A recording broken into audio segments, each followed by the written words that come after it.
¿Qué pasaría si te dijera que puedes convertirte en tu propio banco? Sin permisos, sin puntaje de crédito, sin intermediarios, solo código. Y ese código administra miles de millones de dólares todos los días. Bienvenido a DeFi, finanzas descentralizadas. Pero esta no es otra explicación básica. Hoy vamos a analizar la estrategia detrás de DeFi, cómo la usan realmente los jugadores inteligentes, cómo se mueve el dinero dentro de estos sistemas y por qué algunas personas multiplican su capital mientras otras lo pierden todo. Si quieres entender hacia dónde se dirige el dinero, quédate hasta el final, porque una vez que entiendes la mecánica, ya no puedes dejar de verla. Y si valoras análisis financieros profundos como este, dale like al video, suscríbete y activa las notificaciones. Publico análisis de alto nivel que no escucharás en los medios tradicionales. DeFi funciona principalmente sobre Ethereum. Piensa en Ethereum como un sistema operativo financiero global que nunca cierra. En lugar de que un empleado del banco apruebe una transacción, existen contratos inteligentes, código que se ejecuta automáticamente. Sin emociones, sin favoritismos, sin corrupción, solo reglas escritas en software. En las finanzas tradicionales, los bancos guardan tu dinero, prestan tu dinero, ganan intereses con tu dinero y tú recibes casi nada a cambio. DeFi cambia esa estructura. Tú te conviertes en el prestamista, tú aportas liquidez, tú ganas el rendimiento. Pero aquí es donde se vuelve interesante. DeFi no se trata solo de ganar intereses, se trata de estrategia. Se trata de entender incentivos, capas de riesgo y eficiencia de capital. Existen 5 capas estratégicas principales dentro de DeFi. Generación de rendimiento, provisión de liquidez, préstamos contra activos, apalancamiento, poder de gobernanza. Comencemos con la generación de rendimiento. Imagina depositar $10,000 en un protocolo de préstamos como Aave. En lugar de quedarse inmóvil en una cuenta bancaria, ese capital se vuelve productivo. Otros usuarios lo toman prestado, pagan intereses. Tú ganas una parte de esos intereses, pero los participantes inteligentes no simplemente depositan y esperan. Comparan tasas de rendimiento entre plataformas. Analizan la profundidad de liquidez para asegurarse de que el mercado soporte la volatilidad. Monitorean incentivos en tokens que aumentan temporalmente el rendimiento. Mueven su capital cuando los retornos bajan. No es ingreso pasivo, es gestión activa de capital. Ahora pensemos en los pools de liquidez. En plataformas como Uniswap no existe un libro de órdenes centralizado como en un exchange tradicional. Las operaciones se realizan contra fondos de liquidez aportados por usuarios. Puedes depositar ETH y USDC en un pool.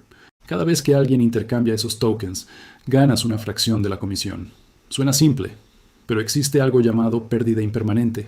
Si el precio de ETH sube mucho frente a USDC, tu posición en el pool puede rendir menos que simplemente mantener ETH. Ese es el costo. Por eso la estrategia es clave. Algunos emparejan stablecoins para reducir volatilidad. Otros eligen pares volátiles buscando mayores comisiones. Los jugadores avanzados analizan la relación entre volumen y liquidez antes de entrar. Calculan el riesgo antes de comprometer capital. Luego está la estrategia de pedir prestado sin vender. Esta es una de las herramientas más poderosas en DeFi. Imagina que tienes $50,000 en ETH y crees en su crecimiento a largo plazo. En lugar de vender y generar impuestos, lo depositas como colateral en un protocolo. Pides prestadas stablecoins. Ahora tienes liquidez sin perder exposición al activo. Así operan muchos inversionistas sofisticados. Mantienen su activo principal mientras desbloquean capital. Pero esto implica riesgo de liquidación. Si el precio de ETH cae demasiado, el protocolo vende automáticamente tu colateral para cubrir el préstamo. Sin llamadas, sin negociación. El código ejecuta. Por eso la gestión de riesgo es fundamental. Los jugadores inteligentes no piden el máximo permitido. Dejan márgenes de seguridad, monitorean sus ratios de colateral, se preparan para la volatilidad. Ahora entramos en estrategias avanzadas. Aquí es donde las cosas se vuelven más complejas. Depositan ETH, piden stablecoins, proveen liquidez con esas stablecoins, ganan comisiones, hacen staking de los tokens de recompensa y reinvierten todo. Este rendimiento en capas puede generar retornos poderosos. Pero cada capa agrega riesgo. Riesgo de mercado, riesgo de contrato inteligente, riesgo de liquidez, riesgo de incentivos. Si una capa falla, toda la estructura puede colapsar. Muchas personas aprendieron esto en mercados bajistas. Aquí entra la psicología. DeFi es 50% matemáticas y 50% control emocional. Los principiantes persiguen rendimientos de 4 dígitos sin entender cómo se generan.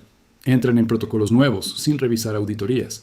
Siguen la emoción en lugar de analizar la sostenibilidad. Los jugadores inteligentes hacen lo contrario.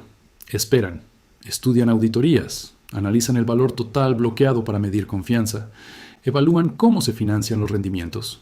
Si el rendimiento depende de imprimir tokens constantemente sin demanda real, es frágil. Si proviene de actividad real como préstamos o volumen de trading, es más sólido. La historia ya mostró lo que ocurre cuando los incentivos están mal diseñados. Sistemas de stablecoins algorítmicas prometieron estabilidad mediante mecanismos complejos. Durante un tiempo ofrecieron altos rendimientos. El capital entró masivamente. Pero cuando la confianza cayó, la liquidez desapareció. Miles de millones se evaporaron. La lección fue clara. Los incentivos insostenibles eventualmente colapsan. Ahora piensa por qué las instituciones tradicionales observan DeFi. Las transacciones se liquidan en minutos. Los sistemas operan las 24 horas. El acceso es global. No hay fronteras. No hay horarios. La infraestructura funciona. El código no duerme. Muchas instituciones experimentan en silencio porque reconocen la eficiencia. Activos del mundo real tokenizados. Gestión de tesorería en cadena. Derivados descentralizados. Esto no es moda pasajera. Es infraestructura financiera evolucionando en tiempo real. La próxima fase de DeFi probablemente será menos ruidosa que el ciclo de euforia anterior, más regulada, más integrada con activos reales. Las tecnologías transformadoras suelen parecer aburridas cuando maduran, como el Internet en sus inicios. Mucha especulación al principio, pero al final ganó la infraestructura. Aquí hay una pregunta importante.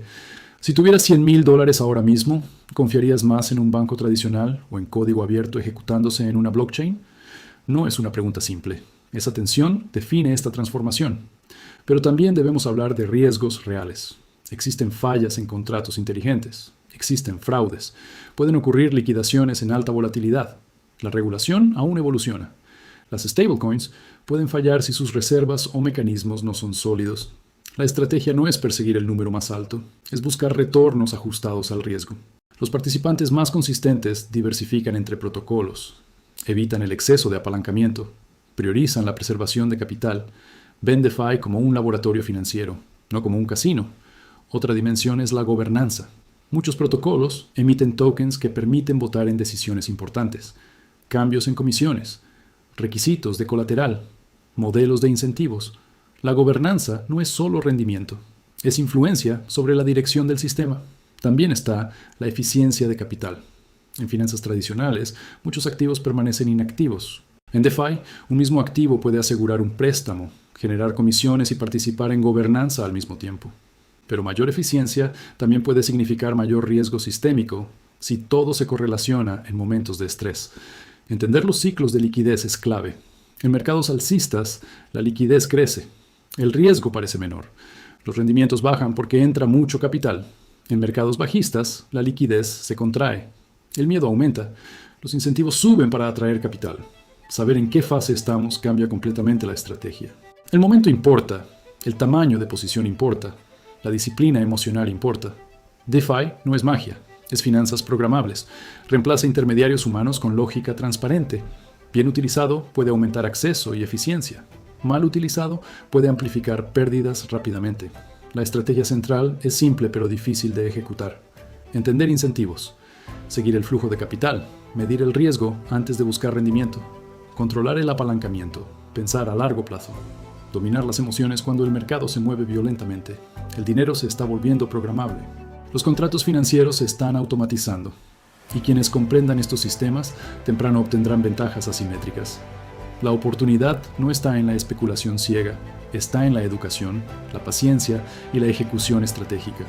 Si esto cambió tu perspectiva sobre las finanzas descentralizadas, dale like al video. Suscríbete para más análisis profundos. Compártelo con alguien que cree que los bancos son intocables. Y revisa la descripción para explorar análisis más avanzados sobre sistemas financieros. Esta transformación apenas comienza. La infraestructura se está construyendo en tiempo real. La pregunta no es si las finanzas evolucionarán. La pregunta es si tú entenderás la estrategia detrás de ese cambio antes que la mayoría.